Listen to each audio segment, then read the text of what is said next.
Welcome to the class बच्चों, and today we are back again with the next lecture that is going to be the lecture number 16.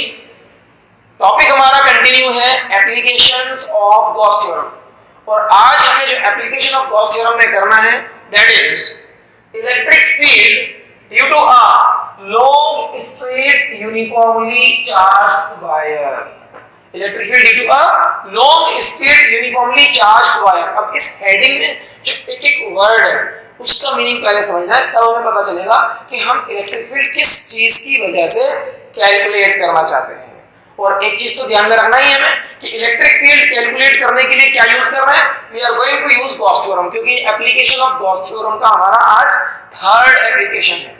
Okay, last lecture में हमने जो applications किए थे वो था कि गॉस थ्योरम के अकॉर्डिंग हमने प्रूफ किया कूलम्ब्स लॉ और गॉस थ्योरम से ही हमने electric field due to a point charge कैसे ड्राइव करते हैं ये भी सीखा था।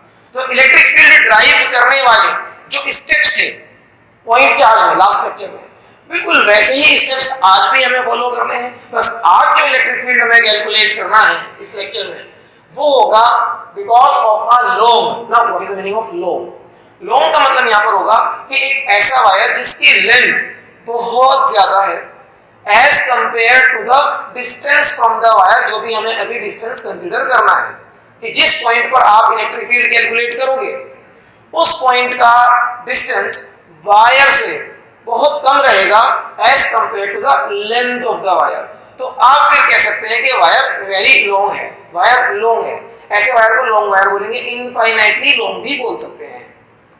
लॉन्ग स्ट्रेट वायर, स्ट्रेट मतलब बिल्कुल सीधा रहेगा, टेढ़ा मेढ़ा वायर नहीं लेना है। Straight uniformly charged wire, uniformly charged wire means जो उसके ऊपर चार्ज डिस्ट्रीब्यूटेड है उसकी डेंसिटी बिल्कुल यूनिफॉर्म रहेगी। ऐसा नहीं है कि कहीं पर चार्ज डिस्ट्रीब्यूशन की डेंसिटी ज्यादा है, means if this is a wire, तो ऐसा नहीं होगा कि कहीं किसी पोर्शन में चार्ज ज्यादा डेंसिटी के साथ डिस्ट्रीब्यूट कर दिया है, कहीं पर चार्ज को कम डेंसिटी के साथ डिस्ट्रीब्यूट कर दिया है। चार्ज यूनिफॉर्म डेंसिटी के साथ रहेगा।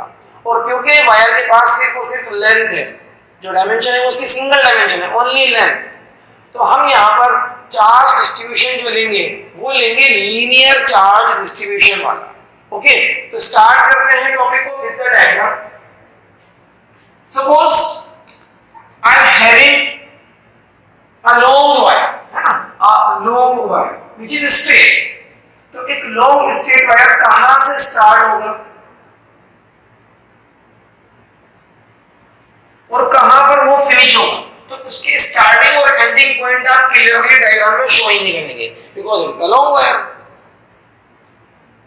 Now suppose a charge is distributed over its length, uniform charge distribution, और हम मान के चलते हैं कि इसके ऊपर जो चार्ज डिस्ट्रीब्यूट करा गया है वो चार्ज मान लो पॉजिटिव चार्ज है।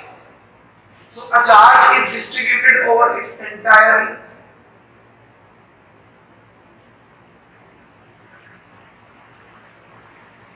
and let the density of the charge distribution is lambda, और lambda क्या है यहाँ पर, linear charge density. Last lecture में हमने जो चार्ज डिस्ट्रीब्यूशन का लेक्चर था हमारा उसमें सीखा था कि चार्ज डिस्ट्रीब्यूशन जो होता है वो तीन तरह का होता है, linear charge distribution, surface charge distribution and volume charge distribution. अगर आपको कंटिन्यूअस चार्ज डिस्ट्रीब्यूशन का टॉपिक अभी तक नहीं देखा है तो उस टॉपिक को जरूर देख लें, क्योंकि वहां पर मैंने डिटेल से बताया कि चार्ज डिस्ट्रीब्यूशन तीन तरह का होता है और किस तरीके से चार्ज डिस्ट्रीब्यूशन काम करता है। ओके, तो आप अभी अगर वो लेक्चर नहीं देखा है अभी लिख लें, electrostatics charge distribution, continuous charge distribution physics सीखो, आपको लेक्चर मिल जाएगा। And I think the lecture was lecture number 14 lecture है, तो आप लिख सकते हैं electrostatics 14 continuous charge distribution physics सीखो। You can go to the lecture, और अगर लेक्चर ऑलरेडी कर चुके हैं तो then we can start with this। तो लीनियर चार्ज डेंसिटी मान लो यहां पर है,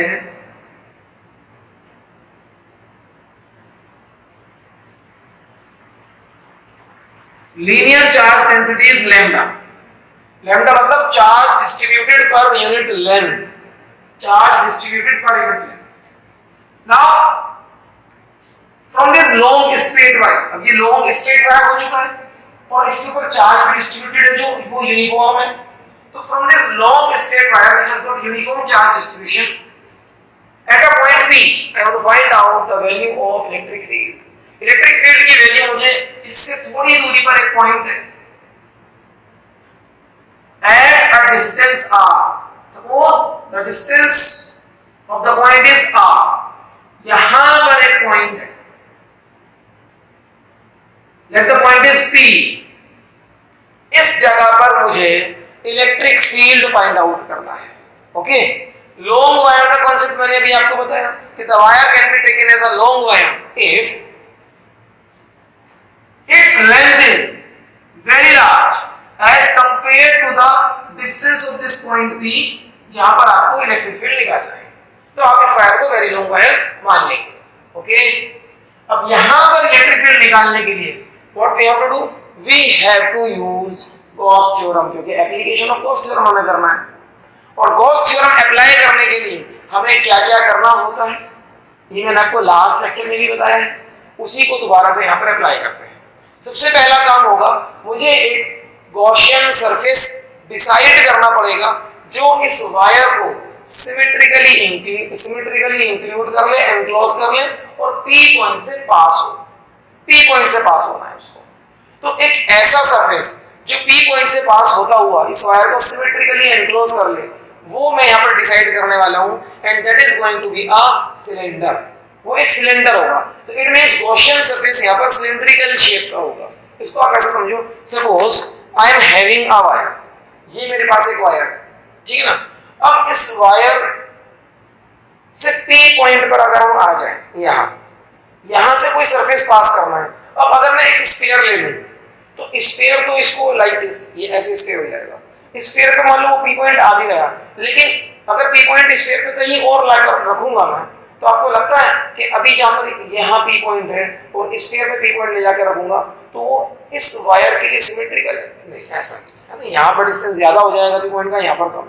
तो I will choose cylinder. Cylinder को भी कैसे चूज करना है कि सिलेंडर की एक्सिस वायर पे ही आ जाएगी.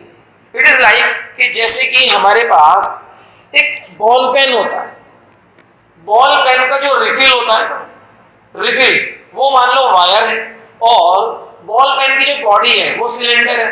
तो बॉल पेन की जो बॉडी सिलेंड्रिकल बॉडी है वो उस वायर को सिमेट्रिकली एनक्लोज कर रही है. अब इस सिलेंडर पे आप कहीं भी एक पॉइंट P मार्क करोगे तो वो P पॉइंट रिफिल से इक्विडिस्टेंट रहेगा सिमेट्रिकली. कुछ ऐसा डायग्राम हमें बना लेना है. यहाँ पर देखो, ध्यान से देखते हैं. I will consider a Gaussian surface cylindrical in shape passing through the point P. ये P पॉइंट है अपना, यहां से पास होगा. वो सिलेंडर की रेडियस r है. तो अगर इसकी रेडियस r है एंड सिलेंडर के एक्सिस पर ही वायर है तो रेडियस r इधर भी होगी और इतनी ही रेडियस इधर भी होगी.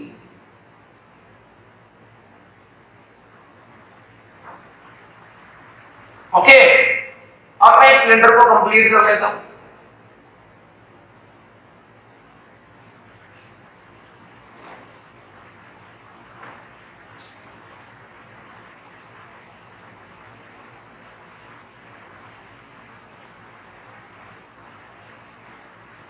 सिलेंडर को मैंने कंप्लीट कर दिया.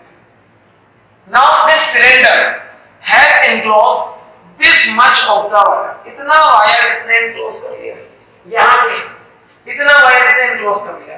इट मींस इस सिलेंडर ने चार्ज को एनक्लोज कर लिया है. यही स्टेप्स होते हैं ना कि सबसे पहले हम एक गॉसियन सरफेस बनाएंगे जो हमारे चार्ज को सिमेट्रिकली एनक्लोज करेगा और उस पॉइंट से भी पास होगा जिस पॉइंट पर इलेक्ट्रिक फील्ड निकालना है. यही सारे पॉइंट्स होते हैं. तो हमने अपना गॉसियन सरफेस बना लिया है. Now my Gaussian surface is Gaussian cylinder. Gaussian cylinder. Okay, ये मेरा गॉसियन सरफेस है. अब अगला स्टेप, P पॉइंट पर एक छोटा सा एरिया मार्क करना है. तो P पॉइंट पर एक छोटा सा स्मॉल एरिया मार्क करेंगे. Suppose that small area is like this. Small area at point P, ds. That small area at point P is ds. और उसको वेक्टर डायरेक्शन से मार्क करना है। तो सिलिंड्रिकल सरफेस से normal direction will be radially outward, radius के along outward direction. This is ds।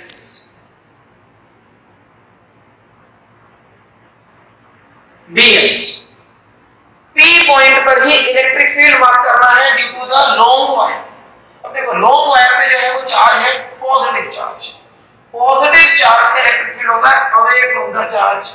तो I can mark the direction of electric field as radially outward away from the charge.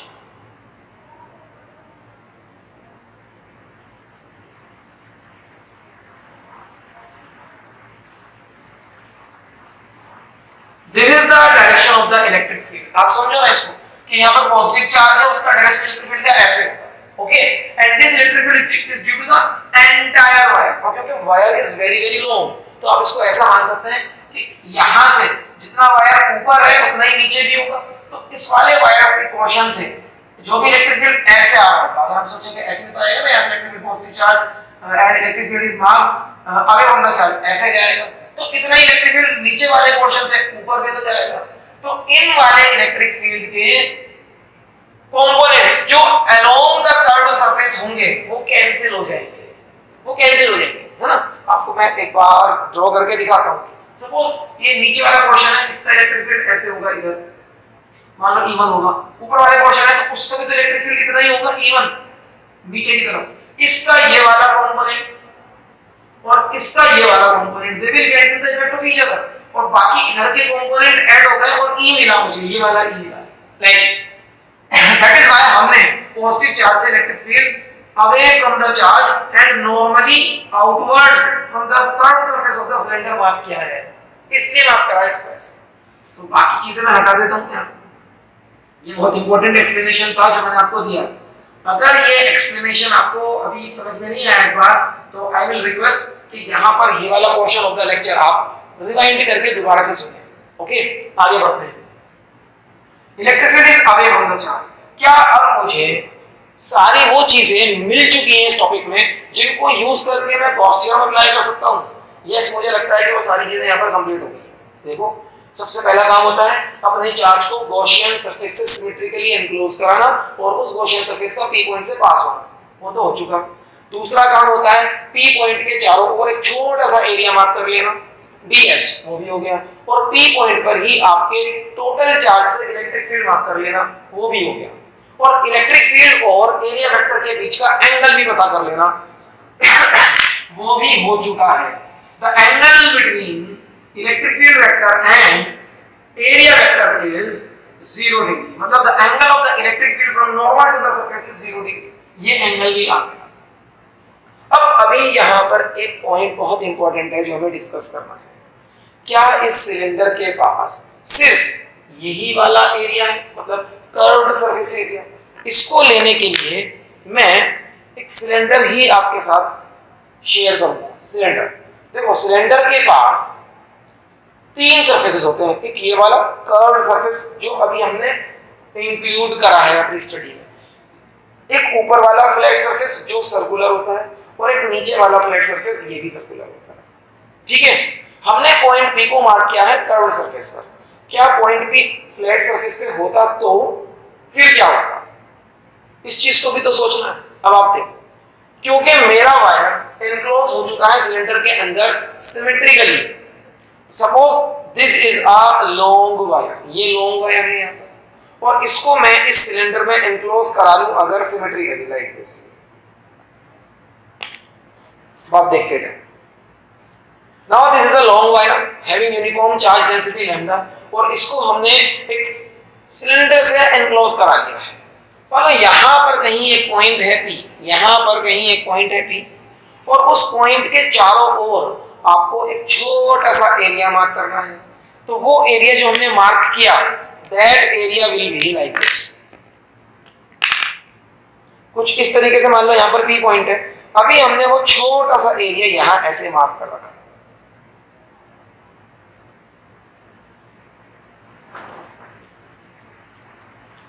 यहां पर एक P point है यहां पर, और हमने छोटा सा एरिया मार्क कर दिया है ds, ठीक है ना। अब ds ऐसे परपेंडिकुलरली आउटवर्ड होगा like this, ds will be perpendicularly outward like this. Positive charge है पूरे वायर पे, उसका इलेक्ट्रिक फील्ड भी आउटवर्ड होगा लाइक दिस। ये डायग्राम इस तरह से चल रहा है ना, उसका इलेक्ट्रिक फील्ड भी आउटवर्ड होगा, तो इलेक्ट्रिक फील्ड का डायरेक्शन और ds का डायरेक्शन एक ही हो गया। लेकिन मैं आपसे ये पॉइंट डिस्कस कर रहा हूं कि अगर ये P पॉइंट यहां होता तो वहां से भी तो फ्लक्स क्रॉस करेगा, हमें गॉस थ्योरम से फ्लक्स कैलकुलेट करना होता है। अगर ये P पॉइंट यहां होता, suppose the point P would have been over the curved surface. अब आप चेक करो, जो इलेक्ट्रिक फील्ड लाइन है जो पॉजिटिव चार्ज से जा रही है वो रेडियली आउटवर्ड जा रही है ना, तो radially outward electric field line यहां पर ऐसे जाएगी। क्या ये electric field line flat surface को क्रॉस कर रही है? बिल्कुल नहीं कर रही है। This electric field line is tangential to the surface, और जो इलेक्ट्रिक फील्ड लाइन सरफेस को क्रॉस नहीं करती उन इलेक्ट्रिक फील्ड लाइन से फ्लक्स पास ही नहीं होता उस सरफेस से। तो इसका मतलब ये हुआ फ्लैट सरफेस से बिल्कुल भी फ्लक्स क्रॉस नहीं कर रहा है, या फ्लैट सरफेस से इलेक्ट्रिक फ्लक्स जो लिंक हुआ है वो है ही नहीं, जीरो है, कोई फ्लक्स क्रॉस नहीं कर रहा। ओके, तो electric flux is not crossing the flat surface, ना तो ऊपर वाला फ्लैट सरफेस से क्रॉस करेगा ना ही नीचे वाले फ्लैट सरफेस से क्रॉस करेगा। क्यों? Because the electric field line of the wire is tangential to these flat surfaces. That is why we are not going to include the area of the flat surface. हमें सिर्फ और सिर्फ include करना है area of curved surface। देखो यहाँ पर electric field of the wire away from the surface, away from the surface और रेडियली आउटवर्ड। तो यहाँ पर अगर मैं इसको इलेक्ट्रिक फील्ड लाइन मान लूं तो ये इलेक्ट्रिक फील्ड लाइन इस तरीके से हो जाएगी like this. Now this electric field line is crossing the curved surface, cross करके जा रहा है ना, ये वायर की इलेक्ट्रिक फील्ड लाइन है। Electric field line is crossing the curved surface and it is crossing the curved surface at an angle 90 degree, 90 degree के angle पे क्रॉस कर रहा है, नॉर्मली क्रॉस कर रहा है, रेडियली आउटवर्ड क्रॉस कर रहा है। ये इलेक्ट्रिक फील्ड का डायरेक्शन कर्व्ड सरफेस को क्रॉस कर रहा है, तो कर्व्ड सरफेस से ही इलेक्ट्रिक फ्लक्स लिंक हुआ है, या कर्व्ड सरफेस से ही इलेक्ट्रिक फ्लक्स क्रॉस कर रहा है, ये कह सकते हो आप।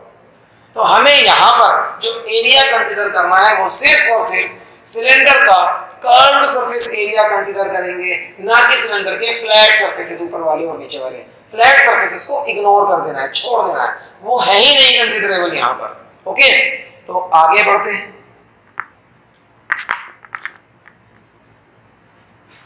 तो कर्व्ड सरफेस के लिए एंगल क्या हो गया अब यहाँ पर? It is going to be 0 degree. यहाँ पर क्या है? यहाँ पर इलेक्ट्रिक फील्ड टेंजेंशियल है, और अगर आप कोई एरिया कंसीडर कर भी लेते, सपोज आप कोई एरिया यहाँ पर कंसीडर कर भी लेते ds, तो ds होता इधर, एंगल बन जाएगा 90 डिग्री, और इसका मतलब ये हुआ कि इलेक्ट्रिक फील्ड का कोई भी कंपोनेंट इधर नहीं है, इलेक्ट्रिक फील्ड का कोई भी कंपोनेंट इधर नहीं है जो इस सरफेस को, फ्लैट सरफेस को क्रॉस करेगा। तो it means no flux is crossing the flat surfaces of the cylinder. तो यहाँ पर ये चीज हम एकदम से क्लियर कर दें। Since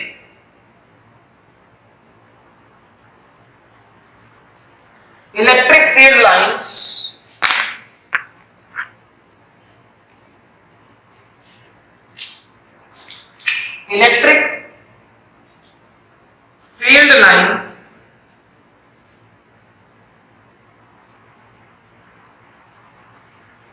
are crossing, are tangential, are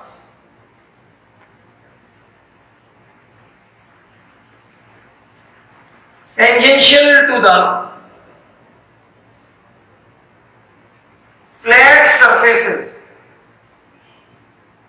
of the Gaussian cylinder. Gaussian cylinder. So no flux crosses through the flat surfaces. So no flux crosses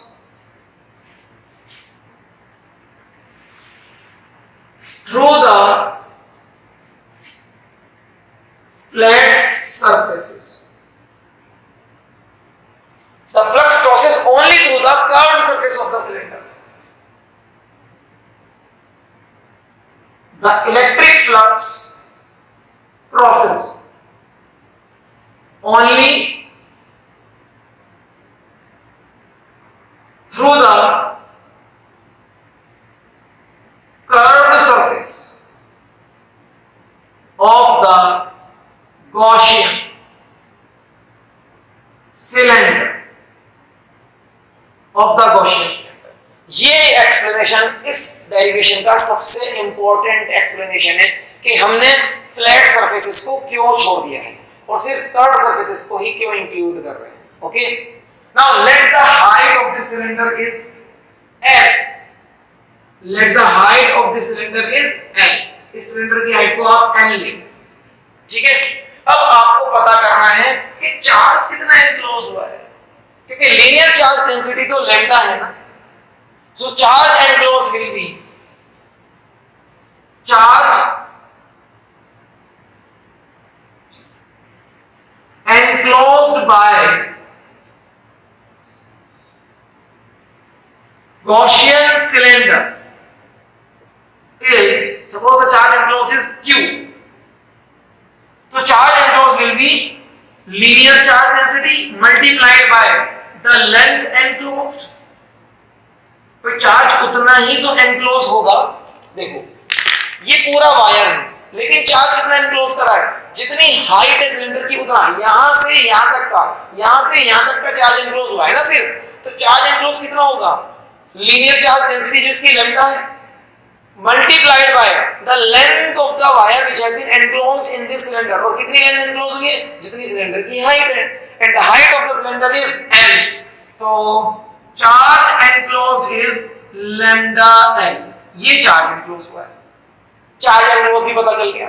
now we are in a position to apply Gauss theorem. अब जैसे Gauss theorem apply करते हैं वैसे apply करना है और mathematically इसको calculate कर देंगे. तो using Gauss theorem, using Gauss theorem, Gauss theorem apply करते हैं. अब देखिए बड़ा आराम से डेरिवेशन होने वाला है. अगर आपने लास्ट डेरिवेशन लास्ट लेक्चर में करा है तो वही सारे स्टेप्स हैं. पहला स्टेप बिल्कुल सेम. गॉस थ्योरम क्या बोलता है हमको, गॉस थ्योरम बोलता है कि फ्लक्स जिसको हम लिखते हैं E dot ds for a closed surface, है ना, for a closed surface. E dot ds का integration for a closed surface, this is flux phi, is equals to 1 upon epsilon naught times the charge enclosed. 1 upon epsilon naught times the charge enclosed. This is what Gauss theorem says. E dot ds दोनों का direction same, तो क्या लेना है, angle 0 degree. Curve surface तो देख, curve surface देखना है, फ्लैट सरफेसेस तो देखना ही नहीं है. तो सिर्फ इस वाले सरफेस पर एंगल 0 डिग्री है और वो एक्सप्लेनेशन ने पहले ही दे दी है कि हम सिर्फ और सिर्फ कर्व सरफेस क्यों ले रहे हैं. तो कर्व सरफेस पर E dot ds can be written as E ds cos 0 क्योंकि एंगल 0 है, is equals to 1 upon epsilon naught. epsilon naught क्यों, क्योंकि हमने अपना पूरा सिस्टम फ्री स्पेस में माना है, इन फ्री स्पेस. अगर किसी और मीडियम में कर रहे होते तो उस मीडियम का एप्सिलॉन ले लेते. Into charge enclosed is Q. Charge enclosed is Q. ये चार्ज एनक्लोज्ड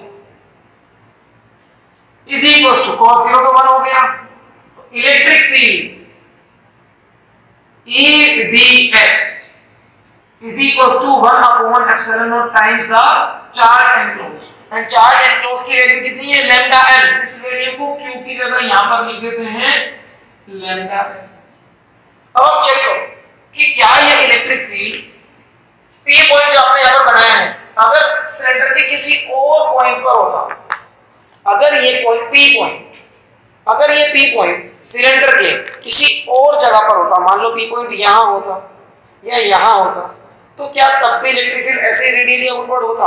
यस. क्या तब भी इस P पॉइंट का डायरेक्शन तब भी इस P पॉइंट का डिस्टेंस R ही होगा फ्रॉम द वायर जो इंक्लोज करा है उस वायर से?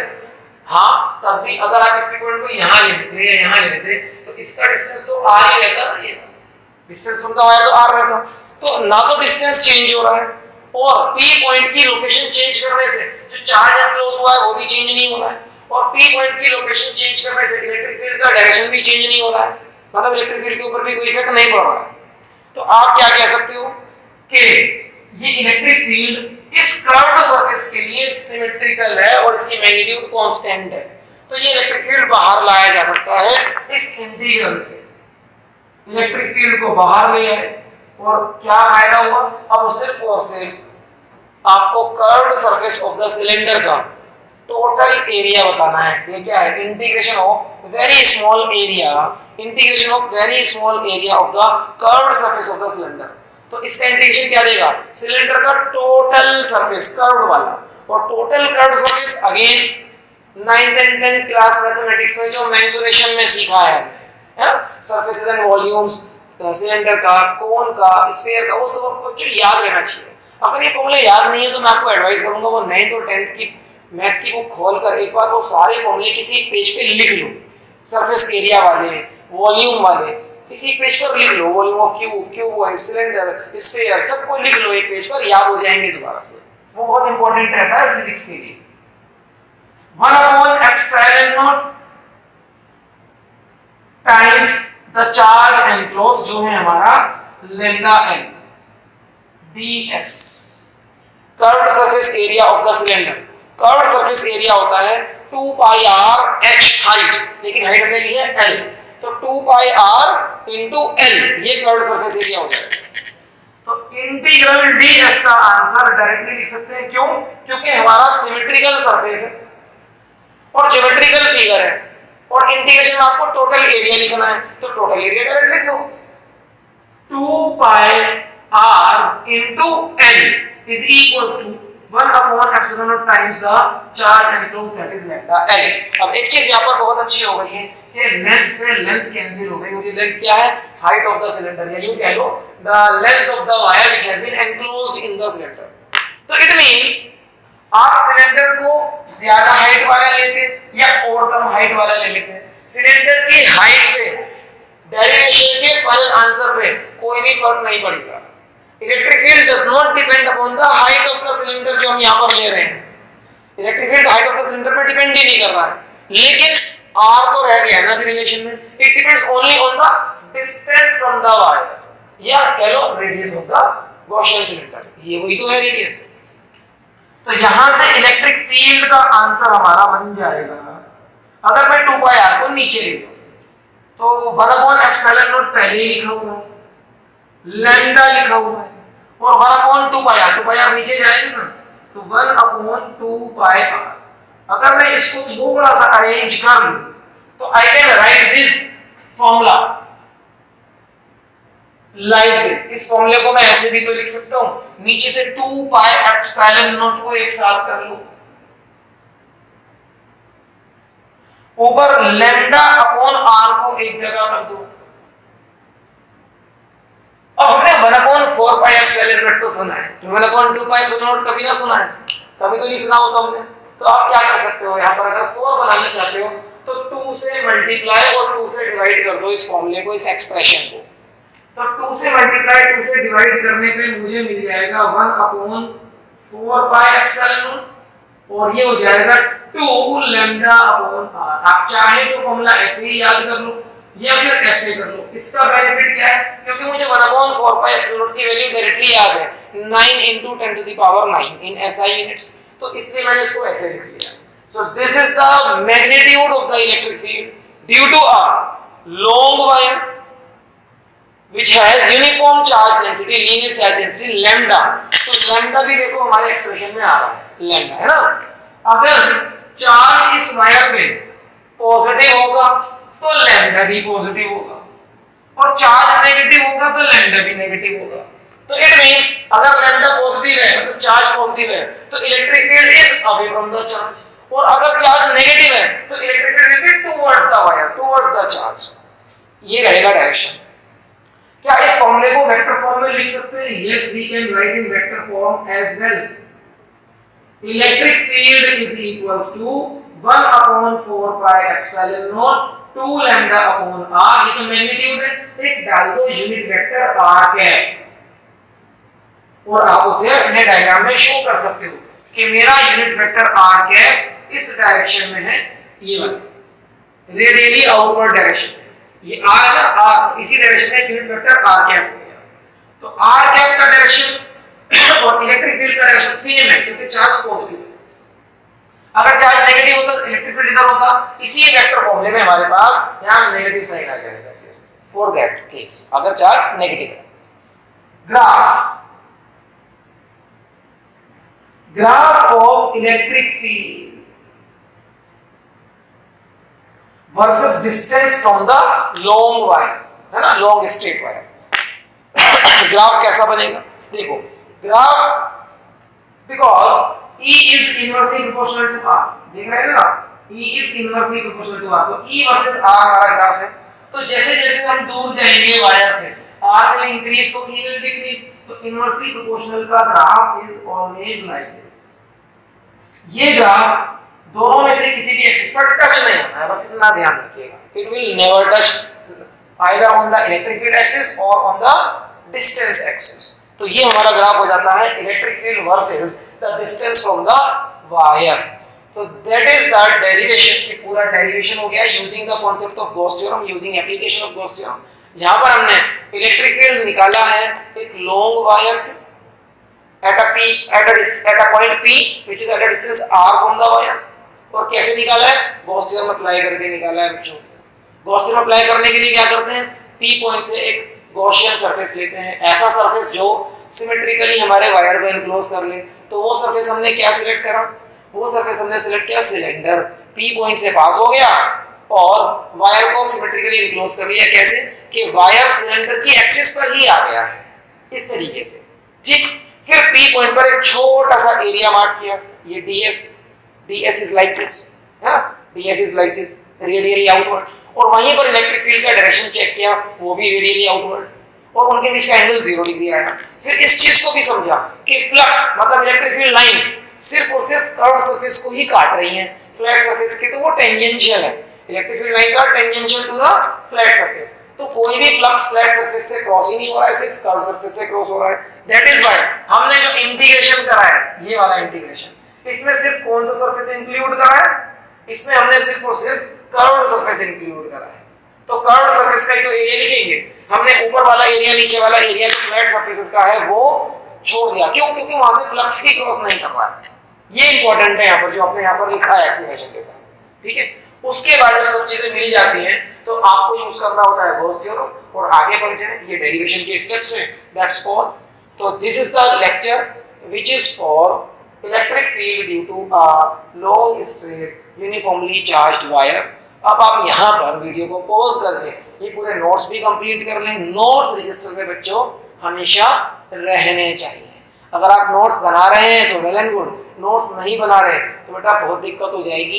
ये वीडियो क्लासेस आपकी जो हैं इनके नोट्स बहुत अच्छे से कराइए, क्योंकि नोट्स ही हमारे एग्जाम से पहले जब आप रिवाइज करोगे तो वही आपके बेस्ट फ्रेंड रहेंगे। आपने अपने हाथ से नोट्स लिखे हैं तो आप अच्छा रिवाइज कर पाओगे। दोस्त के नोट या किसी मतलब किसी की फोटोकॉपी करा लिए नोट्स या किसी बुक से ऑलरेडी आप पढ़ोगे तो वो इंटेंसिटी, वो मज़ा पढ़ाई में कभी नहीं आने वाला है जो अपने हाथ के लिखे नोट्स से आता है। तो आप यहाँ पर वीडियो को पॉज कर लें, नोट्स बना लें। मैं भी आपके लिए एक स्क्रीनशॉट ले लेता हूँ।